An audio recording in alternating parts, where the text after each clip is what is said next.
নমস্কার বন্ধুরা, সবাইকে মনের মতো রান্নাতে স্বাগত জানাই। আমি আজকে বানিয়েছি আমচুরের টক। বন্ধুরা, গরমের সময় টকটা দিয়ে ভাত খেলে মুখে একটা নতুনত্ব স্বাদ পাবেন। তো আমি টকটা কিভাবে বানিয়েছি আপনারা প্রথম থেকে শেষ পর্যন্ত দেখতে থাকুন। সিলভার কাপ মাছের টকের জন্য আমি নিয়ে নিয়েছি হলুদ, লবণ, সর্ষে, ফোড়নের জন্য নিয়েছি শুকনো লঙ্কা 5 ফোড়ন, চিনি, কাঁচা লঙ্কা। আমি তো নিয়েছি সাদা সর্ষে, আপনারা চাইলে কালো সর্ষে দিয়েও করতে পারেন। এর জন্য নিয়েছি সিলভার কাপ মাছ, আমচুর। প্রথমে আমি আমচুরটাকে গরম জলের মধ্যে ভিজিয়ে নেব। তার জন্য একটা বাটিতে আমি গরম জল নিয়ে নিয়েছি, এর মধ্যে আমচুরগুলোকে ভিজিয়ে দিলাম। এটা ভিজতে থাক, ততক্ষণে আমি মাছে নুন আর হলুদটা মাখিয়ে নেব। এর জন্য সবজি নিয়েছি ঢেঁড়স, কুমড়ো, আলু। মাছের মধ্যে দিয়ে দিলাম পরিমাণ মতন লবণ, দিয়ে দিলাম হলুদ। এবার ভালো করে মাছটাকে আমি মেখে নেব। মাছটার মধ্যে এইভাবে লবণ হলুদ আমি মেখে নিয়েছি। এবার মাছটাকে 10 থেকে 15 মিনিটের জন্য রেখে দেবো, মাছে যাতে ভালোভাবে লবণটা ঢুকে যায়। এবারে সর্ষের একটা আমি পেস্ট বানিয়ে নেব। কড়াই গরম হয়ে গেছে, এর মধ্যে মাছটা ভেজে নেব। তার জন্য দিয়ে দিলাম সর্ষের তেল। তেলটা ভালোভাবে গরম হয়ে গেছে, এবারে এর মধ্যে মাছগুলো দিয়ে দিলাম।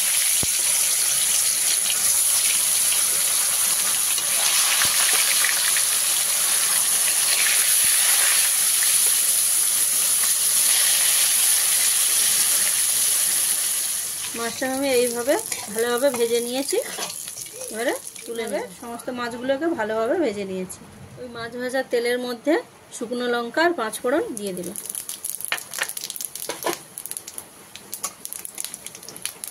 একটু ভাজা ভাজা করে নিয়ে এর মধ্যে সবজিটা দিয়ে দিলাম।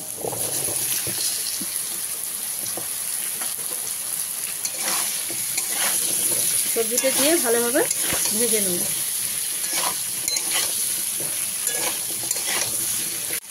এক চামচ লবণ দিলাম,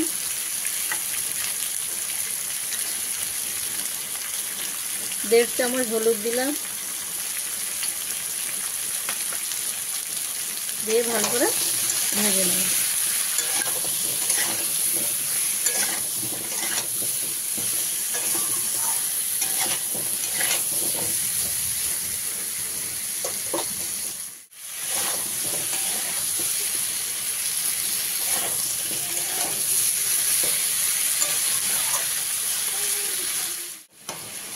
আলু আর কুমড়োটাকে ভালো করে ভাজা ভাজা করে নিয়েছি।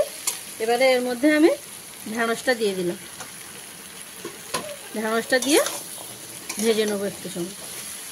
তা আপনারা ঢেঁড়সটা আলু আর কুমড়োটা একটু ভাজা ভাজা হয়ে যাওয়ার পরে দেবেন, নাহলে ঢেঁড়সটা বেশি গলে যায়। যেভাবে আমি করছি টকটা আপনারা সেইভাবেই করবেন, তাহলে দেখবেন ভালো লাগবে।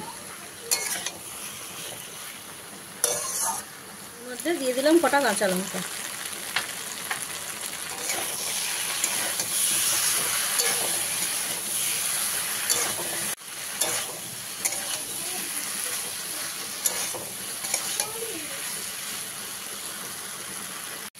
সব সবজি আমি এইভাবে ভালোভাবে ভেজে নিয়েছি। এবারে এর মধ্যে আমি আমচুরটাকে একটু ভালো করে মেখে নেব, নিয়ে এর মধ্যে দিয়ে দেবো।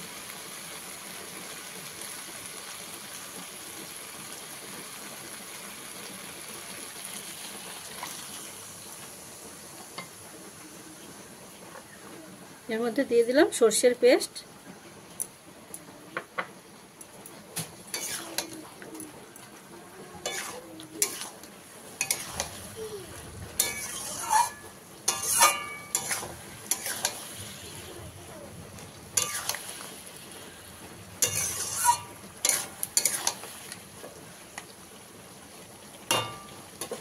পরিমাণ মতন জল দিয়ে দিলাম।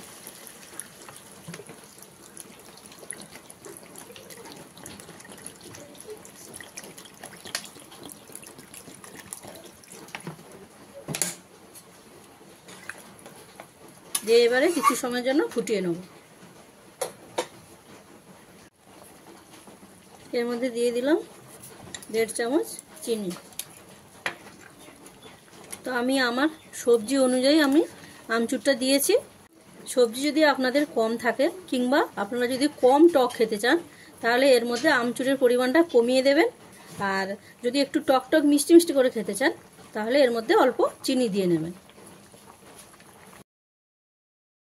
মাছগুলো দিয়ে দিয়েছি, এবার অল্প কিছু সময় ফুটিয়ে তারপর নামিয়ে নেব। টকটা হয়ে গেছে, এবার টকটা নামিয়ে নিলাম। আমি এইভাবে টকটা বানিয়ে নিয়েছি। আমি টকটা যেভাবে বানিয়েছি আপনারা এইভাবে বাড়িতে বানিয়ে খেয়ে দেখুন, আশা করি আপনাদেরও খুবই ভালো লাগবে। যদি ভালো লেগে থাকে তাহলে আমাকে লাইক, কমেন্ট, শেয়ার এবং সাবস্ক্রাইব করবেন।